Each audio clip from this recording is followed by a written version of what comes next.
Shall we pray? Our Heavenly Loving Gracious Father, we thank you for this day which you have given to us. Thank you, Lord, for the grace given to us, Lord, to come into your presence. And Lord, thank you for the table which you have lovingly prepared for us. And Lord, as we're going to take part in your table, Lord, we pray that you may be gracious unto us. Speak to us from your heavenly throne. Speak to us through your word. Lord, remember me, an unworthy servant, Heavenly Father. Sanctify me in Lord Jesus' precious blood and make me holy and acceptable to you. And Lord, pray that you may be gracious unto each one of us and speak to us through your heavenly word. Lord, hide me behind your cross, Heavenly Lord, and use me only as your mouthpiece. Father, humbling ourselves, humbling myself, asking your gracious grace and presence with us, and your word to be delivered from your heavenly throne for us today evening. We pray in the highly exalted, sweet and precious name of our Lord and our Savior, Jesus Christ. Amen. अजीजों, आज के दिनों में हम जानते हैं कि दुनिया में हम बहुत तरह के गुनाह को पाते रहते हैं, उनके बारे में सुनते रहते हैं। लेकिन आज हम एक गुनाह के बारे में जानेंगे जिसे हम आम तौर पर हर एक इंसान की जिंदगी में आज भी देखते हैं। जो लोग अपने आप को खुदा परस्त बोलते हैं या अपने आप को बहुत रिलीजियस मानते हैं या जो अपने आप को पढ़े लिखे समझते हैं या अपने आप को सफेद लिबास में पोशाक में दिखाते हैं, हर एक इंसान के दिल में कल्ब में ये गुनाह है और वो है हसद, जलसी। हसद एक ऐसी चीज है जो इंसान को तबाह करती है, इंसान के अंदर ही रहते हुए इंसान को अंदर से ही खोखला बना देती है। तो इस चीज के बारे में, इस हसद के बारे में हम आज जरा खुदा के कलाम से जानेंगे। हसद के बारे में, जलसी के बारे में आज हम 7 बातें देखने वाले हैं। We are going to see 7 things about the jealousy in human heart. आगे बढ़ेंगे। Let us go to James chapter 3, याकूब की किताब बाब नंबर 3 and verse 16, आयत number 16। James chapter 3 and verse 16, याकूब की किताब chapter 3 and verse 16 हम पढ़ेंगे। इसलिए कि जहां हसद और तफरीका होता है, वहां फसाद और हर तरह का बुरा काम भी होता है। हाँ, क्या लिखा हुआ है?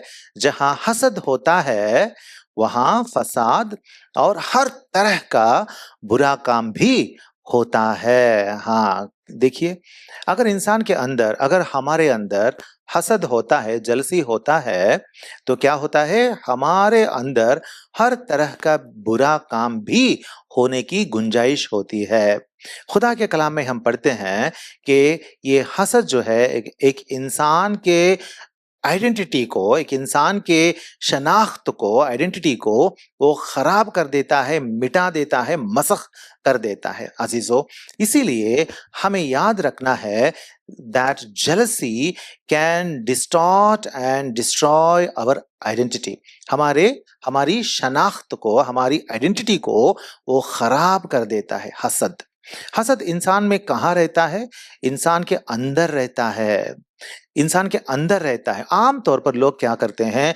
दूसरों को देखते हैं, कंपेयर कर लेते हैं, उनके मुकाबले मैं कैसा हूं, हम कैसे हैं, क्या वो लोग हमसे आगे बढ़ रहे हैं, हमसे ज्यादा तरक्की पा रहे हैं, हमसे नामवार बन रहे हैं, हमसे ज्यादा लोगों से तारीफ पा रहे हैं, कैसे हैं लोग, कैसे हैं हमारे मुकाबले में वो लोग कैसे हैं करके कंपेयर करते हैं। ऐसा हमें कभी नहीं करना चाहिए। Comparison should not be done. हमें कभी भी कंपेयर नहीं करना चाहिए। अजीजों, इसीलिए हम याद रखेंगे कि हमारी जिंदगी में हसद ना रहे। अभी हम खुदा के कलाम को सुन रहे हैं और खुदा की मेज में, पाक मेज में हाथ डालने वाले हैं। तो हम अपनी जिंदगियों को जरा परखेंगे। इस मेज में हाथ डालने से पहले हमारी जिंदगियों को जरा हम परखेंगे और देखेंगे कि क्या हमारे अंदर हसद है क्या। अगर हमारे अंदर हसद नाम का एक चीज होती है, तो खुदा की मेज में हाथ डालने के लिए हम बिल्कुल नापाक होते हैं, हम काबिलियत नहीं रखते हैं, हम क्वालिफाइड नहीं होते हैं। इसीलिए हम जरा हमारी जिंदगियों को गहराई तक जांचेंगे, परखेंगे और जानेंगे कि हमारे अंदर किसके मुकाबले में क्या हसद है। अजीजों, हमें याद रखना चाहिए कि खुदा ने हमें एक स्पेशल चीज जैसा, एक खास चीज जैसा, एक यूनिक पीस जैसा हमें बनाया है। हम जानते हैं ना कि खुदा इंसान को जब उसने बनाया तो उसे कामिल बनाया। He made man complete and perfect, है ना। God made man perfect but man sinned. इंसान ने गुनाह किया और खुदा के जलाल से महरूम हो गया है। लेकिन अजीजों, खुदा हम सबों को ये याद दिलाता है अपने कलाम के जरिए से कि आप खास हैं, आप अपने में खास हैं। You are special to yourself, you are unique to yourself, you are not a copy of others. दूसरों के कॉपी नहीं है आप। इसीलिए दूसरों का कभी कॉपी ना मत करना, दूसरों का नकल मत उतारना। जो काम खुदा ने आपको दिया है सिर्फ उतना काम आप करें, उसी काम को आप करते रहें, दूसरों का नकल ना करें, क्योंकि आप खास हैं। You are special, you are unique, you yourself are unique. हम जानते हैं कि खुदा ने बहुत सारे फल बनाए, बहुत सारे फूल बनाए।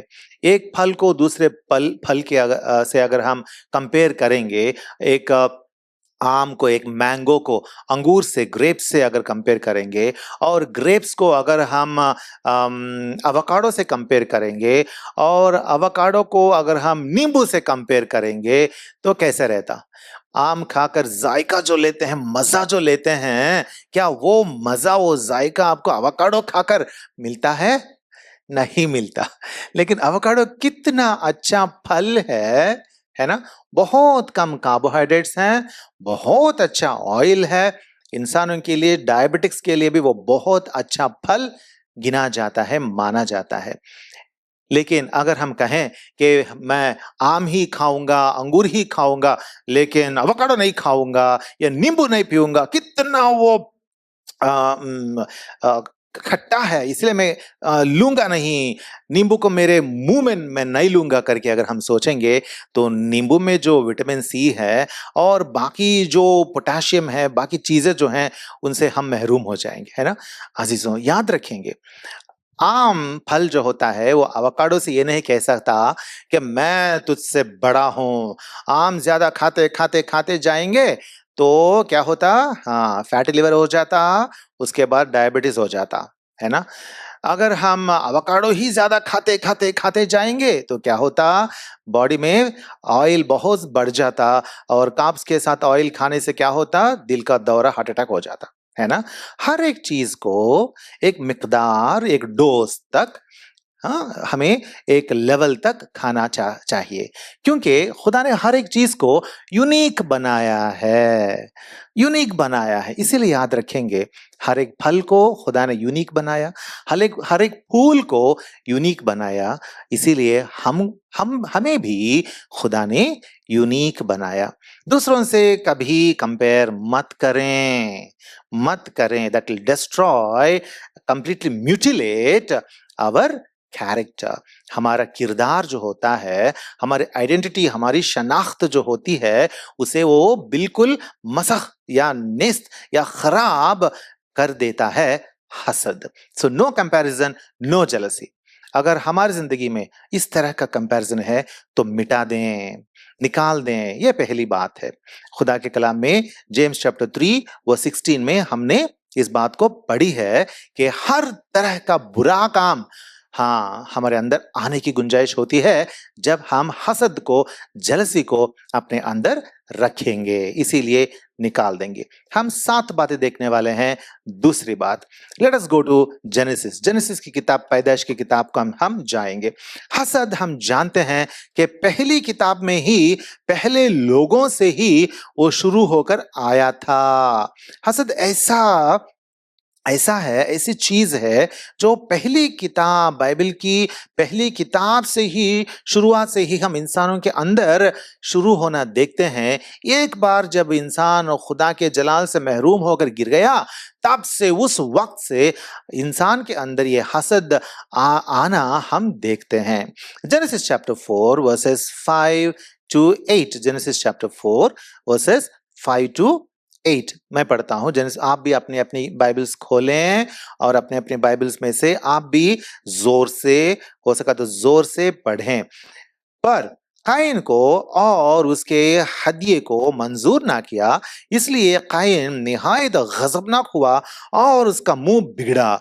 और यहोवा ने कायीन से कहा, तू क्यों गजबनाक हुआ और तेरा मुंह क्यों बिगड़ा हुआ है? अगर तू भला करे तो क्या तू मकबूल ना होगा, और अगर तू भला ना करे तो गुनाह दरवाजे पर दुबका बैठा है और तेरा मुश्ताक है, पर तू उस पर गालिब आ। और कायीन ने अपने भाई हाबिल को कुछ कहा, और जब वो दोनों खेत में थे तो यूं हुआ कि कायीन ने अपने भाई हाबिल पर हमला किया और उसे कत्ल कर डाला। अजीजों, क्या हुआ है? पहली बात हमने देखी है कि हसद की वजह से हमारा हमारी आइडेंटिटी, हमारी शिनाख्त जो होती है वो हाँ नेस्त हो जाती है, खराब हो जाती है। दूसरी बात यहाँ हम क्या देख रहे हैं? The jealousy, it breeds destruction, it breeds death and destruction. हसद से मौत और हलाकत पैदा होती है। मौत और हलाकत पैदा होती है। मतलब किस हद तक यहाँ पे कायीन जाता है। देखिए, कायीन अपने भाई हाबिल का कत्ल कर देता है, उसको जान से मार देता है। वजह क्या थी? वजह सिर्फ ये थी कि उसके अंदर हसद पैदा हुआ, हसद पैदा हो, जेलसी पैदा हो गई। इसीलिए वो बर्दाश्त नहीं कर सका। अपने भाई हाबिल अपने से, मुझसे खुदा के सामने और मंजूर हुआ, मकबूल ठहरा। ये मैं कैसे बर्दाश्त करूं? खुदा उसको मकबूल ठहराया अपनी हुजूरी में, लेकिन मुझे नहीं। उसके हदिये को उसने मंजूर किया, मेरा नहीं। उसकी कुर्बानी को उसने मंजूर किया, मेरा नहीं।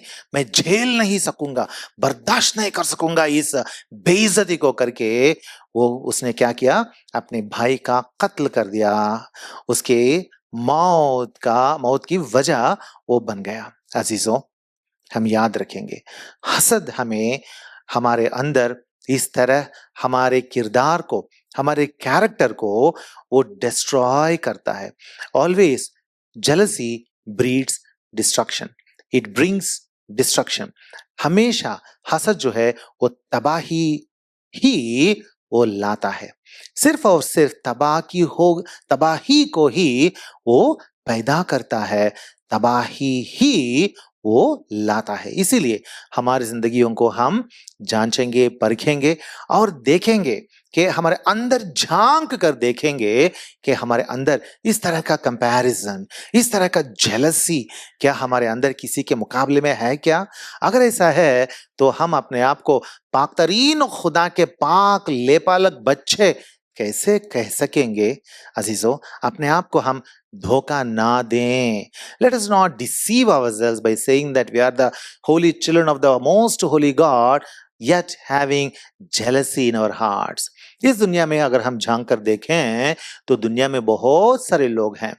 दुनिया में बहुत अच्छे अच्छे लोग, जो नामवार लोग होते हैं, दुनिया में मोतबर अशखास जो हैं, सबों के दिल में अगर झांक कर देखेंगे तो हसद, जेलसी कहीं ना कहीं, किसी ना किसी कोने में उनकी जिंदगी में हम देखते हैं।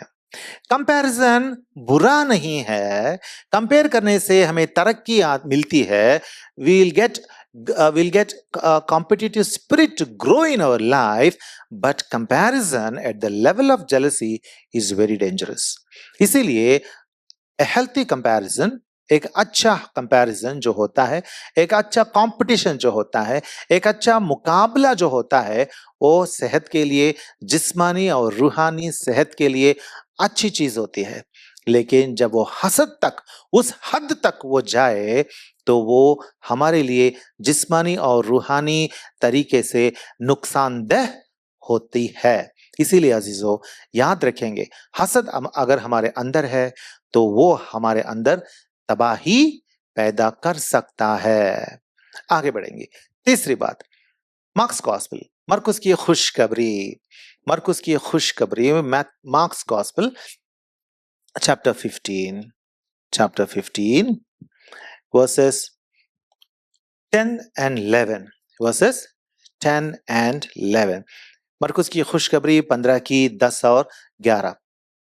क्योंकि उसे मालूम था कि सरदार काहिनों ने उसको हसद से मेरे हवाले किया है।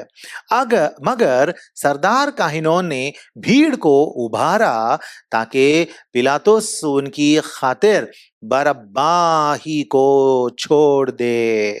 यहाँ हम क्या देखते हैं? यहाँ पिलातुस के सामने खुदावंद यीशुआ को ले जाया जाता है और सजाए मौत सुनाई जाती है खुदावंद यीशुआ को। लेकिन इस दौरान हम ये देखते हैं कि खुदावंद यीशुआ को सजा सुनाने से पहले पिलातुस देखता है और परखता है और जान भी लेता है कि ये लोग खुदावंद यीशुआ को हसद से उसके हवाला कर दिए। वही तो पढ़े है ना हमने वर्स 10। क्योंकि उसे मालूम था कि सरदार काहिनों ने इसको मतलब खुदावंद यीशुआ को हसद से मेरे हवाले किया है। उसको पता था ये लोग कौन हैं जो खुदावंद यीशुआ से बुग़्ज़ और नफरत और हसद से पेश आते हैं। ये लोग कौन हैं? ये लोग सरदार काहिन हैं। ये लोग रिलीजियस पीपल हैं। सुबह सवेरे उठते हैं और ये लोग खुदा से दुआएं करते हैं, दुआई जिंदगी में मशगूल रहते हैं। कोई जाकर खटखटाए दरवाजा खोलते नहीं है, बोलते हैं कि हम बहुत दुआ में मशगूल हैं, बहुत रिलीजियस हैं, हमें डिस्टर्ब मत करना। लेकिन उनके अंदर क्या है? उनके अंदर हसद है। और ये हसद जो है कितना ज्यादा है, एक मासूम बेइल्जाम बेगुनाह इंसान खुदावंद यीशुआ को सजाए मौत तक खींच कर ले जाने वाले हद तक है उनके अंदर ये हसद।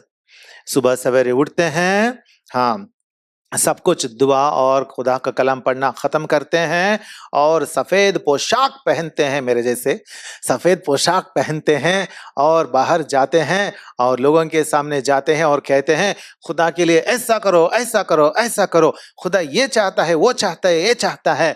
लेकिन उनके अंदर क्या है? हसद है। अजीजों, दुनिया में हम देखते हैं कितने सारे मज़ाहिब हैं, रिलीजियंस है, दीन है हमारे सामने। इन मज़ाहिब के अंदर अगर हम झांकेंगे तो हर एक मज़हब में भी हम पाते हैं कि उन मज़ाहिब में बहुत सारे ऐसे भी लोग होते हैं जो रिलीजियस होते हैं। मैं इस बात में क्रिश्चियनिटी को भी शामिल कर रहा हूँ। हर एक मज़हब को झांकेंगे, उस देखेंगे, परखेंगे। क्या आप मुझसे मुत्तफिक नहीं है कि हर एक मजहब में भी अपने आप को मजहबी कहने वाले, दीनदार कहने वाले लोगों के अंदर हसद हो सकता है? हो सकता है। जो लोग अपने आप को मजहबी कहते हैं, खास करके उन्हें उनके अंदर ज्यादा हसद होने की गुंजाइश होती है। खास के उनके अंदर ज्यादा हसद होने की गुंजाइश होती है। मैंने देखा है जो अपने आप को ज्यादा दीनदार बता लेते हैं, बना लेते हैं, उनके अंदर ज्यादा हसद होने की गुंजाइश होती है। अजीजों, इसीलिए धोखा ना खाएं, धोखा ना खाएं। हर एक इंसान आपका बराबर है, हर एक इंसान आपका बराबर है, लेकिन खुदा को देखें, खुदावंद यीशुआ पर नजर डालें और अपनी जिंदगी को खुदावंद यीशुआ के पास लाकर खुदावंद यीशुआ के आगे रखें। अजीजों, हसद हर एक इंसान के अंदर हो सकता है और हसद को छुपाने के लिए don't act in a spiritualized way. रूहानी इंसान बनकर, स्पिरिचुअल इंसान बनकर आपको, हाँ, पेश आने की जरूरत नहीं है। हसद को छुपाने के लिए स्पिरिचुअल मत बनना। ये नौटंकी खुदा नहीं चाहता। खुदा के सामने नौटंकी नहीं चलेगी। पाक साफ रहें, हसद को निकाल फेंकें, खुदा के सामने खुदा के सामने आकर घुटने टेके और सिजदा करें। खुदा के सामने हमारी जिंदगियां उसके हाथों में सौंपें। आगे बढ़ेंगे। हमने 3 बातें देख ली हैं और अब हम चौथी बात देखने वाले हैं। रोमियो की किताब, Romans, book of Romans chapter 12, book of Romans chapter 12, Romeo की किताब 12वां बाब और आयत नंबर 15, 12 की 15। खुशी करने वालों के साथ खुशी करो, रोने वालों के साथ रो। Romans chapter 12 verse 15. I will read 14, 15, 16. Romans chapter 12 verse 14, 15, 16. जो तुम्हें सताते हैं उनके वास्ते बरकत चाहो, लानत ना करो। खुशी करने वालों के साथ खुशी करो, रोने वालों के साथ रो। आपस में यकदिल रहो, ऊंचे ऊंचे ख्याल ना बांधो, बल्कि अदना लोगों की तरफ मुतवज्जिह हो। अपने आप को अक्लमंद ना समझो। अजीजों, क्या लिखा हुआ है? खुशी करने वालों के साथ खुशी करो। ऊपर नीचे कुछ आयतें हैं, कॉन्टेक्स्ट के लिए हमने वो बातें पढ़ी हैं, लेकिन 15वीं आयत पर जरा नजर डालें। खुशी करने वालों के साथ खुशी करो, रोने वालों के साथ रोवो। क्या करना है हमें? खुशी करने वालों के साथ खुशी करो। अजीजों, जरा एक माहौल हम सोचेंगे। एक बंदा है या एक बंदी है, उसकी तरक्की हो गई है, दे गॉट एलिवेशन, तरक्की हो गई है। वो लोग पार्टी दे रहे हैं, है ना, पार्टी दे रहे हैं और कह रहे हैं हमें हमारी तरक्की हो गई भाई, आओ हमारी खुशी में शामिल हो जाओ। आपकी तरक्की नहीं हुई, आप उसी ऑफिस में काम करते हैं, आपकी तरक्की बिल्कुल नहीं हुई। दूसरे बंदे की तरक्की हो गई और आपको लगता है कि वो आपके मुकाबले में इतना इल्मवार नहीं है, is not as intelligent as you are, आपको लगता है। तो आपके अंदर, हाँ, what kind of feeling do you get? किस तरह का एहसास आप महसूस करेंगे? मैं जाऊं या ना जाऊं? He is not worthy that I should go to his party because he is not worthy to get that elevation. ये लायक ही नहीं है बंदा कि उसे ये तरक्की मिले और ये खुशी बनाए और मैं उसकी खुशी में शामिल होकर खुशी मनाने के लिए जाऊं। ये कैसा मुमकिन है? मेरे अंदर तो गम है, दुख है, मैं तो खुश नहीं हूं, मैं बर्दाश्त नहीं कर सकता, मैं झेल नहीं सकता। क्या ऐसा लगता है आपको? तो वो होता है हसद, दैट इज जेलसी। अजीजों, this happens in many Christian lives, in many people who call themselves as Christians, जो अपने आप को यीशुई कहते हैं। इस तरह का हसद बहुत सारे यीशुइयों की जिंदगी में देखते हैं। तो आपकी जिंदगी कैसी है? लिखा हुआ है, खुशी करने वालों के साथ खुशी करो। अगर आपके अंदर हसद है तो आपकी खुशी को वो बिगाड़ देता है, आपकी खुशी को वो बिगाड़ देता है। इसीलिए खुदा पर नजर डालें। हम नहीं जानते कि खुदा ने उसको क्यों इस तरह की तरक्की दी। शायद खुदा का ख्याल उसके बारे में कुछ अलग से है, इसीलिए शायद खुदा ने उसको तरक्की दी। हर एक चीज, हर एक नेमत आसमान आसमान से हम पर आती हैं, इसीलिए मानते हैं कि किसी बंदे की तरक्की हो गई तो खुदा ने उसको तरक्की दी। तो अगर हमारा एतकाद और ईमान ये है तो हमें हसद करने की जरूरत क्या है? इसीलिए हम हसद ना करें। प्रैक्टिकली, अगर अमली तौर पर अगर हम देखें, अगर हम देखें तो हमारे अंदर हसद हो सकता है। आज शाम को अजीजों, खुदावंद ऐसा कभी नहीं चाहता कि हम ऐब से भरी हुई जिंदगी जिए। हमारे खुदा यहोवा बेऐब है, हमारे पाक खुदा कुद्दूस है, उसके उसमें कुछ बुराई नहीं, कुछ गुनाह नहीं, कुछ तारीकी नहीं, कुछ अंधियारा नहीं, कुछ किस्म का किसी भी किस्म की खता नहीं। इसीलिए खुदा कहता है कि जैसे मैं कामिल हूं, तुम भी मेरे सामने कामिल चलो। इसीलिए अजीजों, हसद को हम ढूंढ ढूंढ कर हमारे अंदर से निकालेंगे, खोज खोज कर हमारे अंदर से निकालेंगे और उसे फेंक देंगे, कूड़ेदान में, कचरे में उसे फेंक देंगे। हमने 4 बातें देखी और 3 देखनी है, 5वीं बात हम देखेंगे। Let us turn to 1 Samuel chapter 18। 1 Samuel chapter 18, पहले समूएल की किताब 18वां बाब और आयतें 8 और 9, 8 and 9 वर्सेस।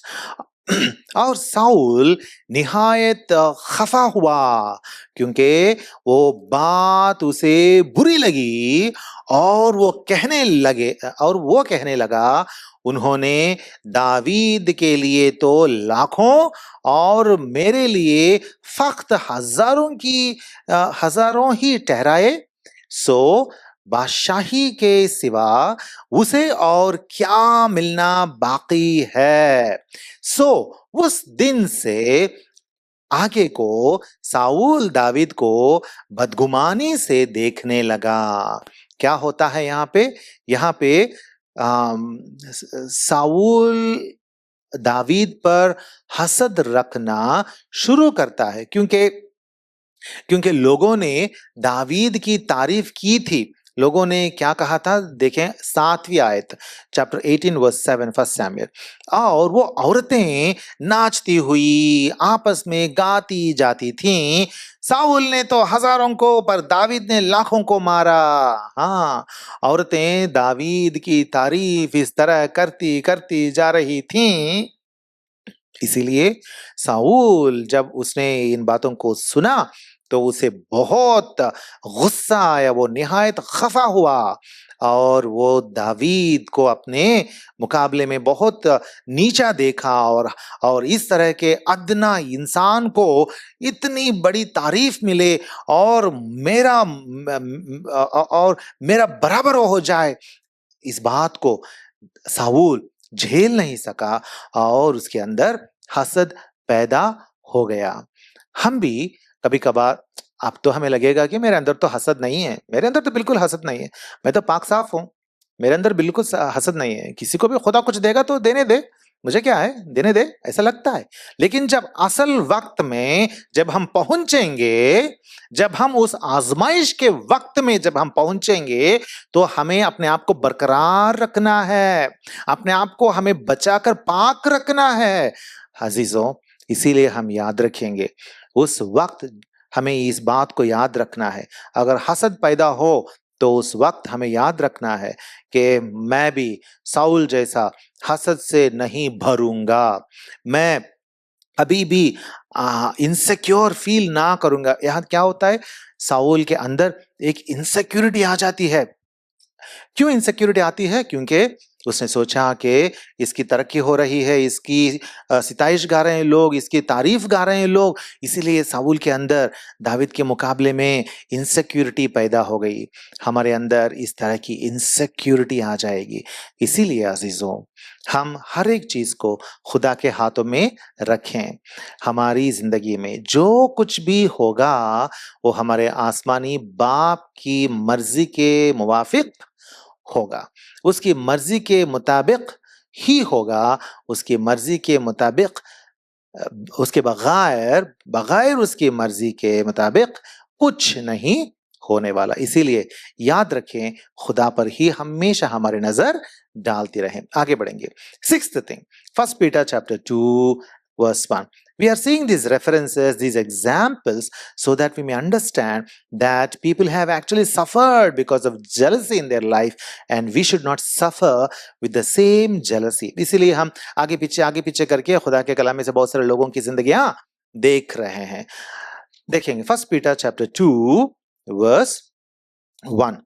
बस हर तरह की बदखाही और सारे फरेब और रियाकारी और हसद और हर तरह की बदगोई को दूर करके नवजात बच्चों की मानिंद खालिस रूहानी दूध के मुश्ताक रहो, ताकि उसके जरिए से नजात हासिल करने के लिए बढ़ते जाओ। क्या लिखा हुआ है? हमें बढ़ना है, हमें रूहानी जिंदगी में, अपनी ही रूहानी जिंदगी में हमें बढ़ते आगे बढ़ना है, तरक्की पानी है, आगे बढ़ना है। लेकिन बढ़ने के लिए हमें क्या करना है? कुछ चीज को छोड़ने के लिए कहा गया है। क्या छोड़ना है? कुछ चीजों को दूर करना है, खारिज करना है, छोड़ना है, फेंक देना है। क्या है वो चीजें? वर्स 1 में, बस हर तरह की बदखाही, हाँ, बदखाही नहीं रखनी है, और सारे फरेब, हाँ, सारे फरेब को दूर करना है, और रियाकारी, रियाकारी को दूर फेंकना है, और हसद, और हर तरह की बदगोई को दूर करके हसद को भी दूर करना है।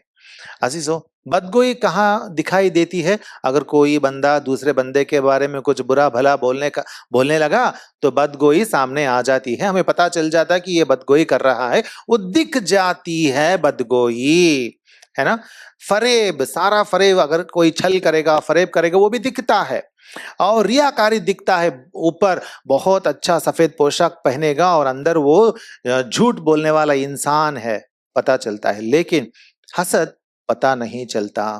हसद हमारे अंदर ही रहता है, दूसरों के बारे में, हाँ, हमारे अंदर क्या हसद है पता नहीं चलता। jealousy is very difficult to find out whether if a person has got jealousy inside, it will not come out. Bad words will come out easily, बदगोई बाहर आ जाती है, bad words will come out easily and you can easily find out and say, oh, you have this, rectify this, and all these things what are written here, they can easily be manifested. But hasad, jealousy will never come out. It is like the water inside the well. कुएं के अंदर पानी जैसा है वो, हमें पता नहीं चलता कि कुएं में पानी है कि नहीं झांकने तक। एक इंसान के दिल के गहराई में रहने वाला पानी जैसा है। इंसान के दिल, अगर उसे एक कुआं कहें, एक वेल कहें, तो उसके गहराओं में रहता है ये हसद, बाहर दिखता नहीं। अजीजों, हमें भी दिखता नहीं, हमें भी अंदर झांकना है, झांक कर हमें हसद को अंदर से निकालना है। नहीं तो क्या होगा, रूहानी तरक, यहाँ जो लिखा हुआ है, रूहानी दूध के, खालिस रूहानी दूध के मुश्ताक रहो, ताकि उसके जरिए से नजात हासिल करने के लिए बढ़ते जाओ। ये बढ़ना काम जो है, the growth of our spiritual growth जो होता है, वो रुक जाता है। इफ यू हैव हसद, I'm not saying this. This is from the word. We are reading the word. 1 Peter chapter 2 verses 1 and 2. If you have jealousy in your life, it will stop your spiritual growth. That's the simple way of saying these two verses. अगर आपकी जिंदगी में हसद है, तो रूहानी बढ़ोतरी, रूहानी तरक्की कतई नहीं मिलती आपको। You will not get spiritual growth. इसीलिए हसद को निकाल फेंकेंगे। आखिरी बात, the seventh thing, 1 Corinthians chapter 13, 1 Corinthians chapter 13 and verse 4, यहाँ पे एक इलाज बता गया है।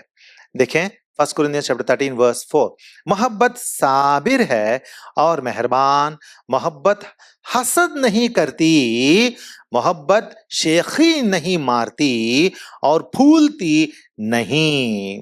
सी क्या लिखा हुआ है, मोहब्बत हसद नहीं करती। Love will not feel jealous, है ना? It has no jealousy in it. So what is the remedy for jealousy? अगर आपके अंदर jealousy है, हसद है, तो इसका इलाज क्या है? मोहब्बत है। जिसके बारे में भी हम jealous feel करेंगे ना, उनके सामने, उनसे हम मोहब्बत से पेश आए। When we show our love, when we show our complete love, then we will overcome jealousy. हसद को ओवरकम करने के लिए, उस पर गालिब आने के लिए एक ही हथियार है, और वो हथियार है मोहब्बत। जिससे आपको हसद लगने लगता है, उसे निहायत प्यार से, निहायत मोहब्बत से पेश आना, हसद मिट जाएगा, हसद मिट जाएगा। क्योंकि हम खुदा के लोग हैं, खुदावंद यीशुआ के लोग हैं। हमारे अंदर हसद थोड़ा जर्रा भी नहीं रहे अजीजों, जर्रा भी, रेत के बराबर जर्रा भी हमारे अंदर हसद नहीं रहे। हम जरा अपने आप पर गौर फरमाएंगे और मोहब्बत के साथ इसका इलाज करेंगे। इलाज करने के लिए हम डॉक्टर के पास जाते हैं ना, तबीब के पास जाना पड़ता है बीमारी का इलाज करने। लेकिन ये इलाज खुदा ने हमारे हाथों में दिया है, ये इलाज हमारे हाथों में है। आप खुद अपना इलाज कर सकते हैं। इस हसद को लेकर अगर आप डॉक्टर के पास जाएंगे, तो उनके पास तो इसका इलाज नहीं है। बिल्कुल नहीं है। वो कहते हैं कि ये बीमारी नहीं है भाई, सबों को होता है, आपको भी हुआ, जाओ। बस दुनिया में इतना ही आपको इलाज मिलेगा, इतना भी आपको सलाह मिलेगा, है ना? लेकिन खुदा ने आपके हाथों में, मेरे हाथों में, हम सबों के अपनों के हाथों में इस हसद का इलाज दिया है, और वो है मोहब्बत। क्योंकि जहां मोहब्बत होती है वहां हसद होता नहीं है। वही तो हमने पढ़ा है यहाँ पे, 1 Corinthians chapter 13 verse 4। मोहब्बत अ, हसद नहीं करती, मोहब्बत हसद नहीं करती। तो आज हम थाम लेंगे, एक फैसला लेंगे, ताकि हमारा स्पिरिचुअल लाइफ जो है, रूहानी जिंदगी जो है, उसमें हसद ना रहे। हसद विल ईट अवे लव, है ना? Wherever love is there, jealousy is not there. But if jealousy is there, what does it retrospectively mean? It means that there is no love. इतना ही है ना, बहुत आसान है समझने की बात, आसान है समझने के लिए बात। जहां मोहब्बत होती है वहां हसद नहीं होता। लेकिन अगर आपके अंदर हसद है तो जाहिर सी बात है, इक्वेशन से पता चलता है कि आप में मोहब्बत नहीं है। अगर खुदा की मोहब्बत आप में नहीं है तो आप किस तरह की रूहानी जिंदगी जीते हैं? If you don't have the love of God in you, what kind of life, spiritual life are you leading? So remember, jealousy is like a spiritual cancer. It eats away. Cancer क्या करता है? इंसान को दिन ब दिन खा जाता है। कैंसर क्या करता है? इंसान को दिन ब दिन खा जाता है और इंसान को मार देता है एक दिन। इसी तरह हसद एक स्पिरिचुअल कैंसर जैसा है, वो इंसान को खा लेता है। वो मर्ज, वो बीमारी जैसी है, ऐसी है कि वो खा लेती है और आपकी रूहानी जिंदगी को, स्पिरिचुअल लाइफ को तबाह करती है, क्योंकि आपके अंदर मोहब्बत जीरो कर देता है। हसद आपके अंदर जो मोहब्बत होती है उसे जीरो कर देता है। तो आपकी जिंदगी, रूहानी जिंदगी और जिस्मानी जिंदगी भी फना हो गई, तबाह हो गई, नेस्तो नाबूद हो गई, हलाकत में पहुंच गई। अजीजों, इसीलिए हम आज थामेंगे, एक फैसला लेंगे और कहेंगे कि ऐ मेरे खुदा, मेरे अंदर इस हसद की गुंजाइश ना रहे, इस हसद के लिए, इस जलसी के लिए जगह ही बची ना रहे। मैं उसको, जैसे कुएं के अंदर पानी रहता है, मैं उसको वहां से निकाल कर, मेरे दिल के अंदर से, गहराई से निकाल कर फेंक दूंगा करके हम खुदा के सामने आज एक फैसला करेंगे और हमारी जिंदगियों को खुदा के मोहब्बत को सौंप देंगे, खुदा के हाथों में सौंप देंगे। Will put our lives into that God's hands who is love. खुदा जो मोहब्बत है, मोहब्बत वाला है, उसके हाथों में सौंप देंगे और कहेंगे, खुदावन जो कुछ मेरी जिंदगी में होगा आपसे है करके मैं मानूंगा। तब गुंजाइश नहीं होगी हसद की, हसद बिल्कुल नहीं पैदा होगा। इसीलिए we will put our lives into God's hands. हमारी जिंदगियां खुदा के हाथों में रख देंगे और हमारी जिंदगियां पाक साफ करेंगे और खुदा के सामने बहुत नेक जिंदगियां हम गुजारेंगे। खुदावंद इस कलाम पर अपनी बरकत दे।